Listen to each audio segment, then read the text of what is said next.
हे दोस्तों नमस्कार। एक बार फिर से स्वागत है आपके अपने यूट्यूब चैनल देव जी के ट्रिक्स में। तो दोस्तों हम लोग यहाँ पर हिंदी का टेस्ट लगाएंगे, जहाँ पर आपको डेली यहाँ पर 50 प्रश्नों का टेस्ट लगाया जाता है। तो आप यहाँ पर हिंदी का रिवीजन कर सकते हैं। आप किसी भी एग्जाम में बैठिए, आपको ऐसे ही प्रश्नों से निपटना पड़ेगा। ठीक है, आप किसी भी प्रकार का एग्जाम दे सकते हैं। और चलते ही स्टार्ट करते हैं। गुड इवनिंग सभी को, गुड इवनिंग। चलिए स्टार्ट किया जाए। सभी लोग आ गए? चलिए तो स्टार्ट करते हैं। यहाँ पर आपका प्रश्न दिया गया है कि परमाल रासो किसके द्वारा रचित है। परमाल रासो कई बार आपकी एग्जाम में पूछा गया है प्रश्न। परमाल रासो किसके द्वारा रचित है?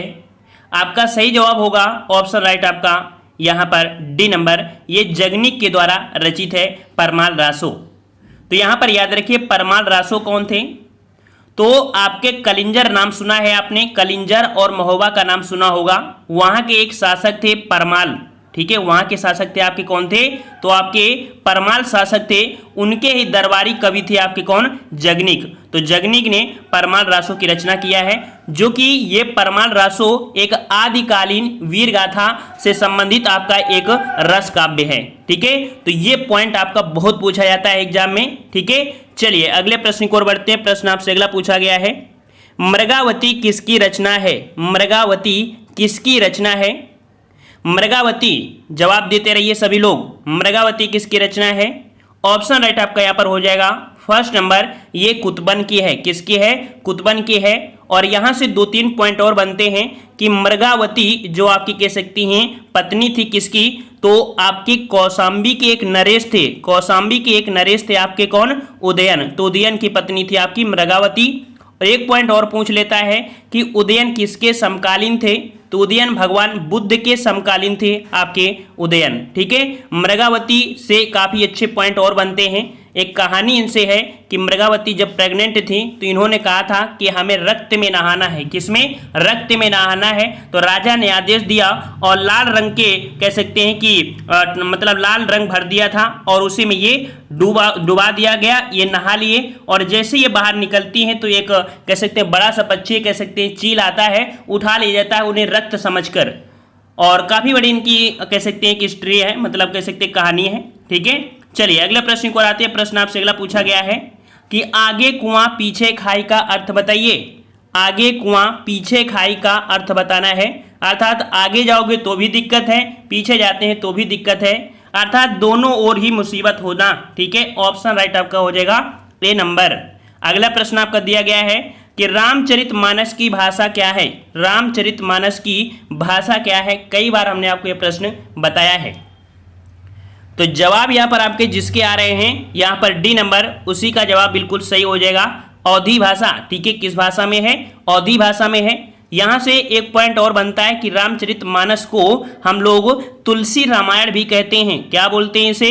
तुलसी रामायण भी इसे कहते हैं और तुलसीकृत रामायण भी कहा जाता है। हिंदुओं का ये क्या है? एक पवित्र ग्रंथ भी है। 2 पॉइंट और भी पूछे जाते हैं। कौन से? कि सबसे बड़ा कांड कौन है? आपने नाम सुना है कि रामचरितमानस में 7 कांड हैं, इनमें से सबसे छोटा और सबसे बड़ा कांड कौन सा है? तो सबसे छोटा कांड की बात करें तो किष्किंधा कांड होता है और सबसे बड़ा कांड की बात करें तो बाल कांड होता है। ये दोनों ही पॉइंट आप कॉपी में नोट कर लीजिए। ठीक है, चलिए अगले प्रश्न को आते हैं। प्रश्न आपसे अगला है, उत्कर्ष शब्द का विलोम बताइए। उत्कर्ष शब्द का विलोम आपको बताना है और उत्कर्ष का विलोम आपका बनता है अपकर्ष। क्या बनता है साथियों? अपकर्ष बनता है। वहीं पर पतन की बात करें तो पतन का विलोम आपका उत्थान बनता है। ठीक है, और इसमें आप हटा दीजिए तो इसका आंसर बन जाएगा। वहीं पर विकर्ष, विकर्ष का जो विलोम बनता है वो आपका आकर्ष बनता है। ठीक है, क्या बनता है? आकर्ष बनता है। इस प्रकार से ये आपका प्रश्न कंप्लीट होता है।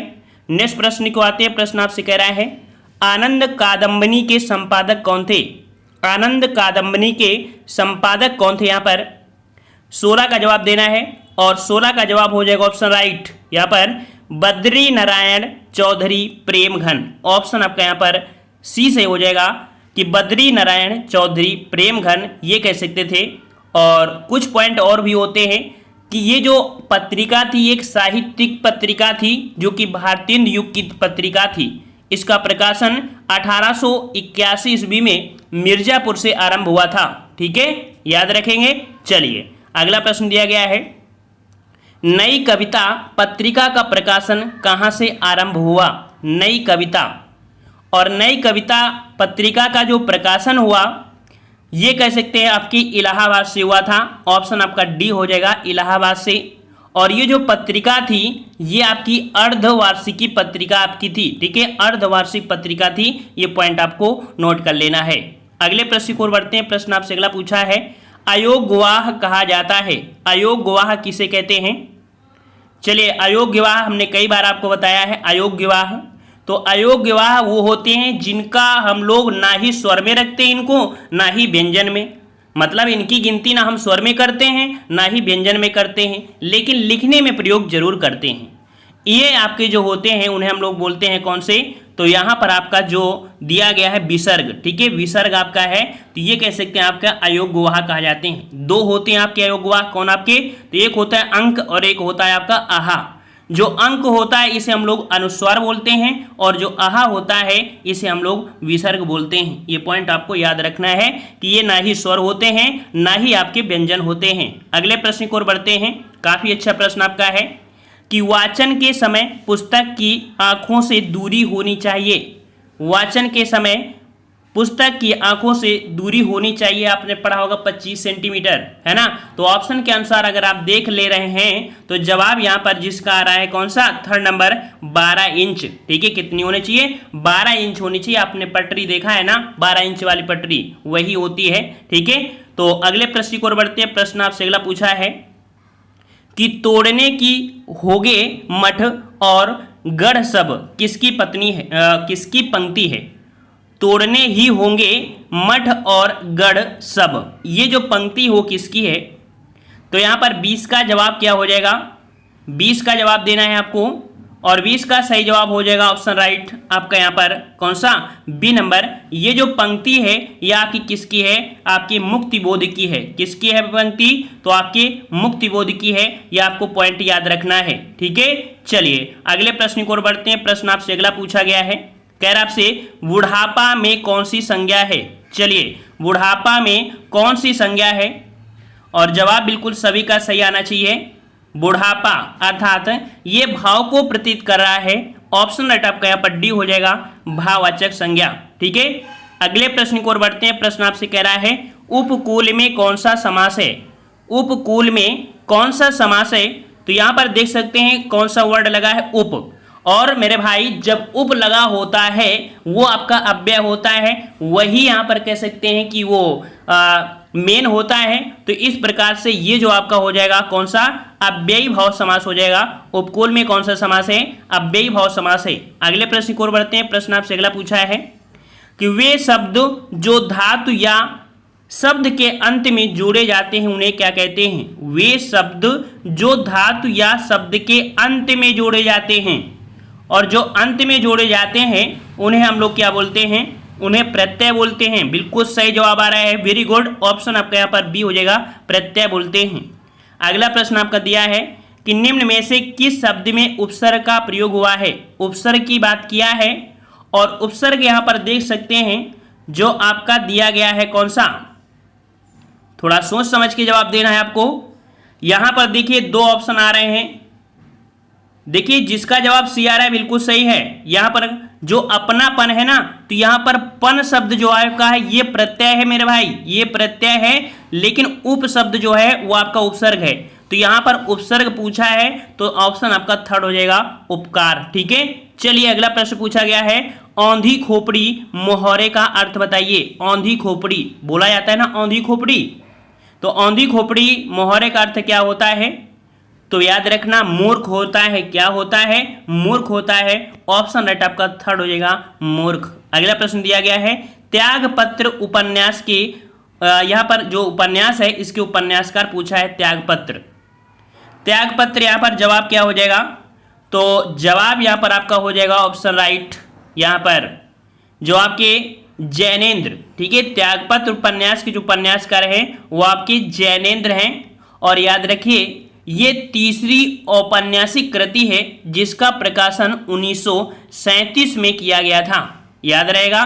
चलिए अगला प्रश्न दिया गया है कि निम्नलिखित में से कौन सा वाक्य शुद्ध है। कौन सा वाक्य शुद्ध है यहां पर देख रहा है।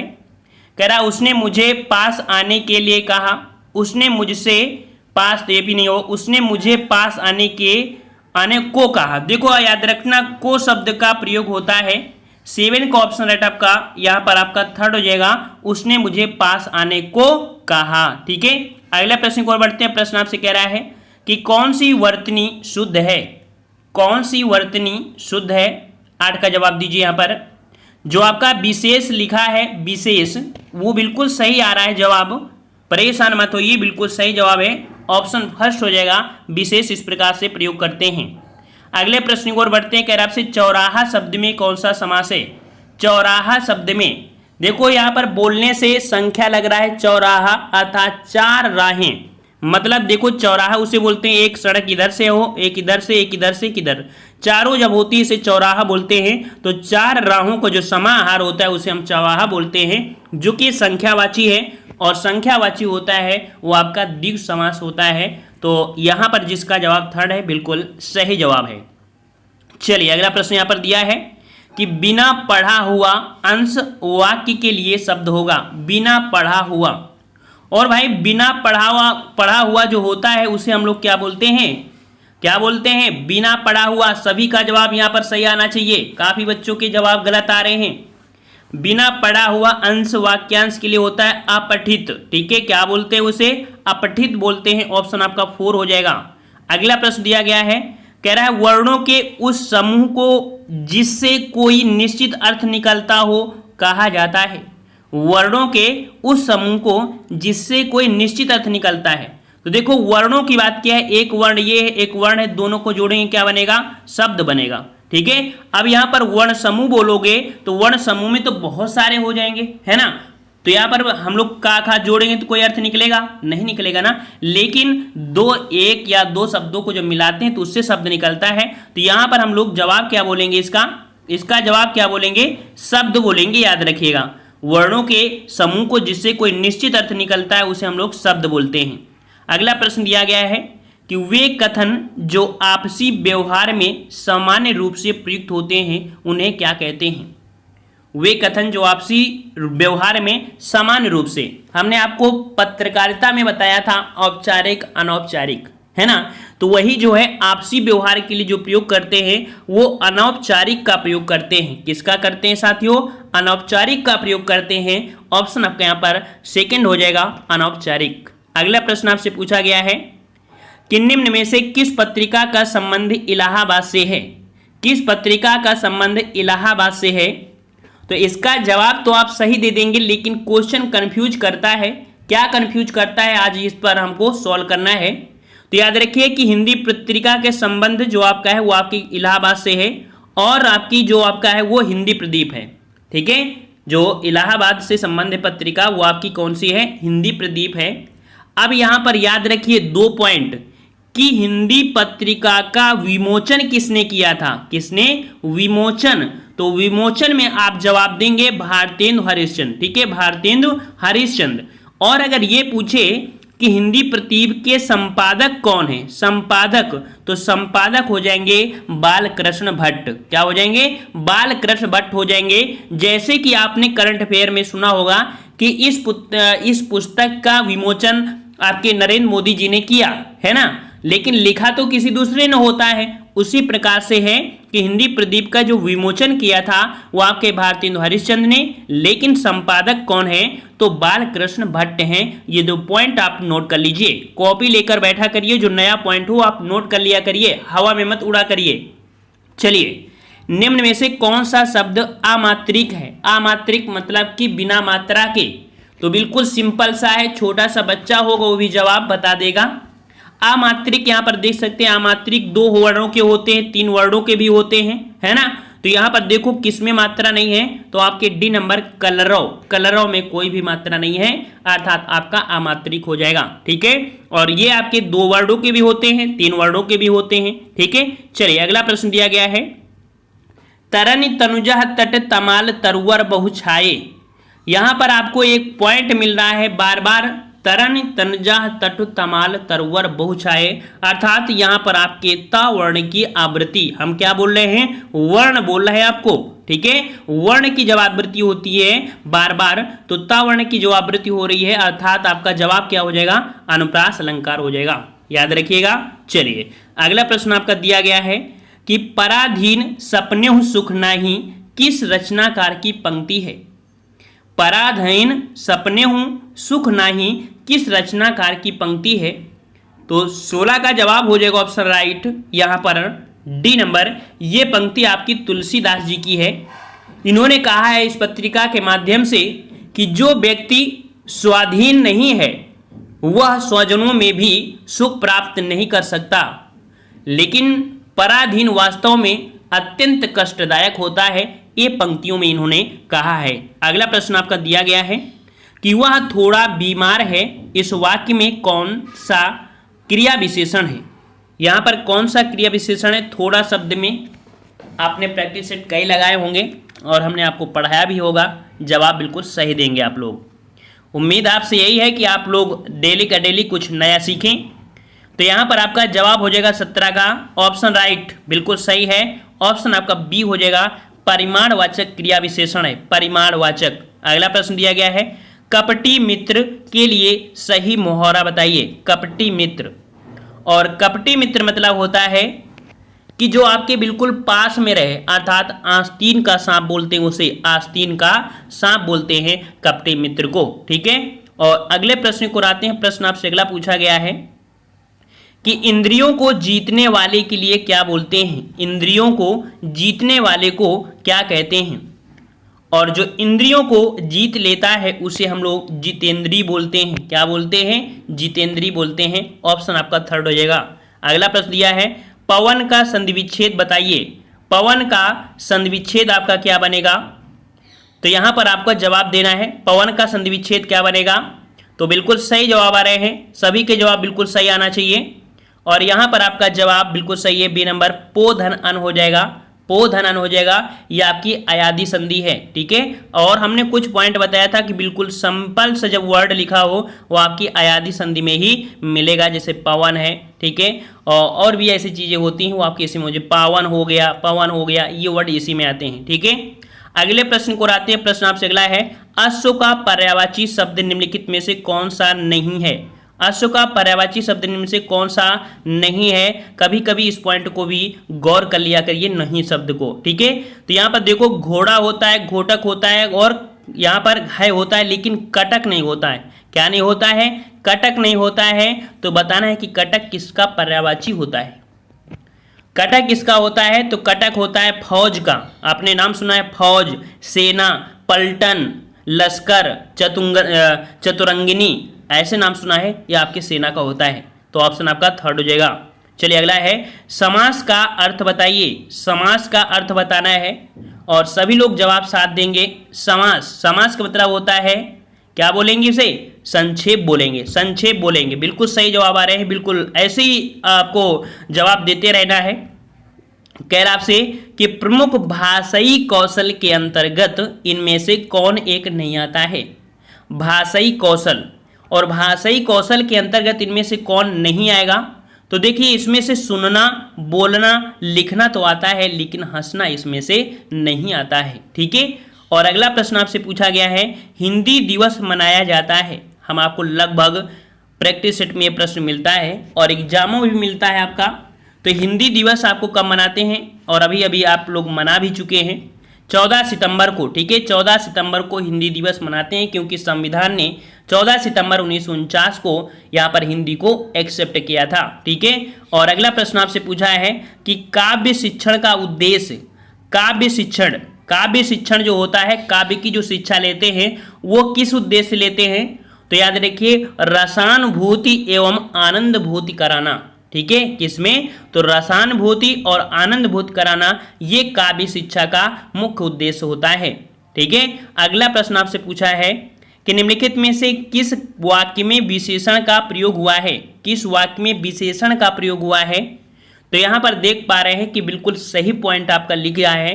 कह रहा है राम जाता है, तो इसमें तो आपका है नहीं है। मेरी गाय काली है, मेरी गाय काली शब्द देखो आपका क्या आ गया, विशेषण। तो काला गोरा ये शब्द आपका होता है विशेषण होता है, याद रखिएगा। ठीक है, अगला प्रश्न आपसे पूछा गया है कि निम्नलिखित शब्द में अधिकरण कारक का प्रयोग हुआ है। अधिकरण और कारक हमने आपको बताया है कि पढ़ लीजिए अधिकरण। तो यहाँ पर आपका अधिकरण कारक जो प्रयोग हुआ है वो आपका है अधिकरण में पर होता है। तो यहाँ पर दिया है वाहनारूढ़, वाहन में रूढ़, वाहन में रूढ़, अर्थात ऑप्शन आपका यहाँ पर फर्स्ट यहाँ पर सही हो जाएगा। ठीक है, अगला प्रश्न आपका दिया गया है कि किस रस को रसराज कहा जाता है। किस रस को रसराज कहा जाता है। और रसराज की बात करें तो यहाँ पर सर्वश्रेष्ठ रस जो होता है वो आपका श्रृंगार रस होता है। कौन सा, श्रृंगार रस को रसराज की संज्ञा दी गई है। ठीक है, रसों का राजा इसे ही कहा जाता है। अगला प्रश्न यहाँ पर दिया है कि घनानंद को किस युग का कवि माना जाता है। घनानंद, और ये भी प्रश्न आपका बहुत बार पूछा गया है कि घनानंद जो आपके हैं वो किस युग के कवि हैं। यहाँ पर आपका जवाब हो जाएगा ऑप्शन राइट आपका डी, ये आपके रीत काल के कवि हैं। कौन से युग के हैं, तो रीत काल के कवि हैं घनानंद। अगला प्रश्न आपसे पूछा है कि निम्नलिखित में से शुद्ध वर्तनी वाला शब्द। शुद्ध वर्तनी की अगर बात करें आशीर्वाद, तो आशीर्वाद जो लिखा जाएगा किस प्रकार से, तो आशीर्वाद आपका जो लिखा जाएगा किस प्रकार से, तो आशीर्वाद इस प्रकार से लिखा जाएगा, फर्स्ट नंबर आपका सही हो जाएगा। ठीक है, अगले प्रश्न की ओर बढ़ते हैं। प्रश्न आपसे कह रहा है कि को से किस कारक चिन्ह का बोध होता है। को, यहाँ पर देखो को का प्रयोग जो होता है वो किस में होता है, तो आपने प्रथमा कर्ता ने द्वितीय करण से, है ना, तृतीय कर्म, अर्थात यहाँ पर कर्म। ठीक है, को शब्द आपका कर्म कारक में मिलता है। ठीक है, ऑप्शन आपका बी हो जाएगा। अगला प्रश्न है कि पुनर्जन्म शब्द का सही विच्छेद। पुनर्जन्म, और पुनर्जन्म शायद आपको पहले भी वीडियो मिल चुका है। रा को हटाएंगे और विसर्ग लगा के प्लस लगा के आंसर बता देंगे। यहाँ पर पुनर्जन्म आपका क्या हो जाएगा, पुनः जन्म होता है। कौन सा, ऑप्शन थर्ड पुनः जन्म हो जाएगा।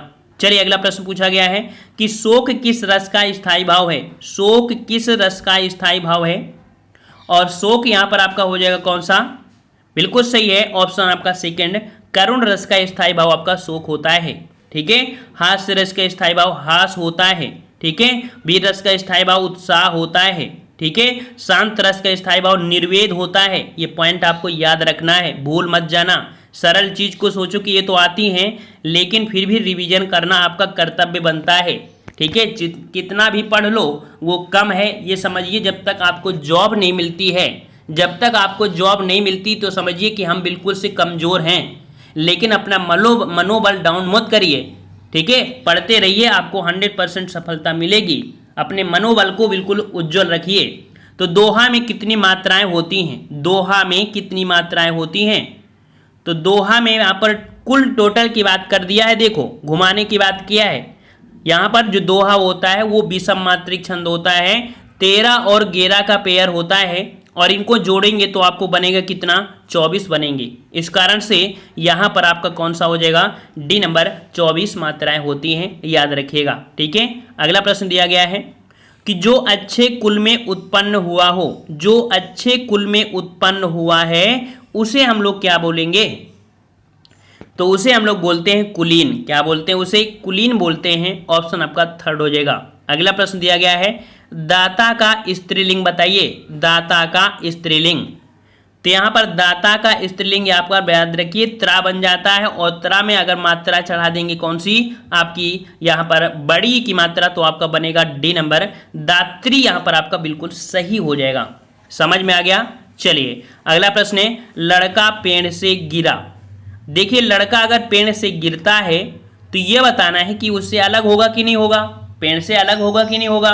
और अलग होता तो वहां पर से शब्द आपको मिल ही गया है, और से शब्द आपको होता है जो अलग में अपादान होता है। यह आपको पिछले वीडियो में भी देखने को मिला था। अगला है पापी में कौन सा विशेषण है। पापी, पापी पाप अर्थात ये इसका गुण है, और गुण होता है उसे हम लोग गुणवाचक विशेषण बोलते हैं। ऑप्शन फर्स्ट हो जाएगा। अगला प्रश्न है बीजक किसकी रचना है। बीजक किसकी रचना है, और बीजक जो आपकी रचना है वो आपकी किसकी है, जवाब दीजिए 19 नंबर का। और बीजक यहाँ पर आपका जवाब हो जाएगा ऑप्शन राइट आपका थर्ड, ये आपकी कबीरदास जी की रचना है जिसमें साखी शबद रवैनी इसी के अंतर्गत आपकी हो जाती हैं। अगला प्रश्न आपका है किसी बात का गूढ़ रहस्य जानने वाला, किसी बात का गूढ़ रहस्य जानने वाला के लिए हम लोग शब्द जो प्रयोग करते हैं वो क्या करते हैं? इसे हम लोग बोलते हैं जो किसी बात का गूढ़ रहस्य जानता है उसे हम लोग मर्मज्ञ अर्थात जिसे ज्ञान होता है उसे मर्मज्ञ बोल देंगे। ठीक है, और नेक्स्ट प्रश्न आपका, हाँ यहाँ पर देखो टोटल आपके प्रश्न आपके कितने थे, 50 आपके प्रश्न थे। ठीक है, टॉप 50 आपके प्रश्न होते हैं और डेली टेस्ट होता है। और याद रखिए डेली अगर आप टेस्ट लगाते हैं तो 100% आपको सफलता मिलेगी। ठीक है, अब यहाँ पर काफ़ी बच्चों कमेंट आते हैं, काफ़ी क्या सभी लोगों के दिमाग में बस यही पॉइंट है कि क्या सरकार हमारे साथ ऐसा ही करेगी, क्या सरकार हमें जीने नहीं देगी। तो यहाँ पर ये मॉडल वो तैयार कर रहे हैं, अमेरिका बनाने वाले हैं, लेकिन सरकार को ये नहीं पता है कि अमेरिका को पाने के लिए पहले हमें अपनी जो मनी है उसके डॉलर के बराबर लाना पड़ेगा, जबकि हमारी जो मनी हो बहुत पीछे है, बहुत पीछे है। ठीक है, तो कह सकते हैं सत्ता में बैठाया गया है तो किसी को नहीं पता था कि ऐसा हो सकता था। लेकिन काफ़ी बच्चे कहते हैं इस बार को वोट नहीं देंगे किसी को भी। तो भाई वोट देना और ना देने से कोई मतलब नहीं है।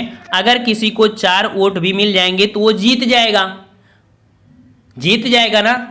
तो भाई चाहे किसी की सरकार हो, चाहे अखिलेश सरकार हो या कोई सरकार हो, ये दिक्कतें तो आती ही रहती हैं। ठीक है, तो यहाँ पर ये बात नहीं होती कि वोट देंगे नहीं, तो इससे हम लोग सुधर जाएंगे। बस इसमें एक ही रास्ता है कि जितना ज़्यादा से ज़्यादा आप लोग यहाँ पर ट्वीट करेंगे, जितना ज़्यादा विरोध करेंगे, यही एक सॉल्यूशन है इसका, और इसका सॉल्यूशन नहीं है। ठीक है, तो हम लोग नेक्स्ट क्लास से मिलते हैं। करंट अफेयर की क्लास 9:30 बजे से है, तो उसमें आप लोग आइए। और करंट अफेयर बहुत ही बेहतरीन करंट अफेयर आपकी है, पूरी डिस्क्राइब किया गया है। अगर हिमाचल प्रदेश का नाम आया है तो हिमाचल प्रदेश से संबंधित राज्यपाल, मुख्यमंत्री और वहां से संबंधित सभी महत्वपूर्ण मिलेंगे। ठीक है, बिल्कुल अपडेटेड करंट अफेयर आपकी है और नए तरीके से बिल्कुल है। तो आप हमारे दूसरे चैनल ऑनलाइन एग्जाम मिशन में मिलिए। ठीक है, आज की वीडियो में इतना ही। धन्यवाद। जय हिंद, जय भारत।